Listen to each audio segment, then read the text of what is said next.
के आधारमा भोट दिने भने तपाईलाई आजसम्म नेकपा जसले अहिलेसम्म देशलाई चाहिँ सम्पूर्ण रूपले आफ्नो जीवन आफ्नो आन्दोलन समर्पित गरेको छ त्यस आधारमा। जेनजीहरु कसरी आयो त किन आयो? जेनजीलाई पनि हाम्रो समर्थन थियो र हाम्रो प्रेरणा पनि हो जेनजी आउनुमा।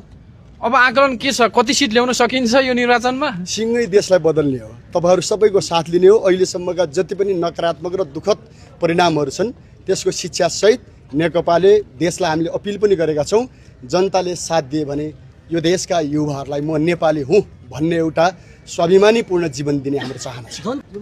होइन, यो विद्रोहकै निरन्तरता हो। तपाईहरुले भन्नुभएको जस्तो होइन, हामी संसदीय व्यवस्थालाई पुरै स्वीकार गरेर होइन कि यो एउटा क्रान्तिकै सङ्घर्षको एउटा नयाँ मोर्चाको रूपमा हामीले जनताको पक्षमा यसलाई अहिले हामी प्रयोग गर्दैछौँ। यति अरु साथीहरु जस्तो नेपालमा चाहिँ धेरै पार्टी भयो भनेर पार्टीलाई जनताले लाठी हानिरहेको अवस्था छ, फिर्काबरी पार्टी दर्ता गर्दै हुनुहुन्छ, यो चाहिँ किन?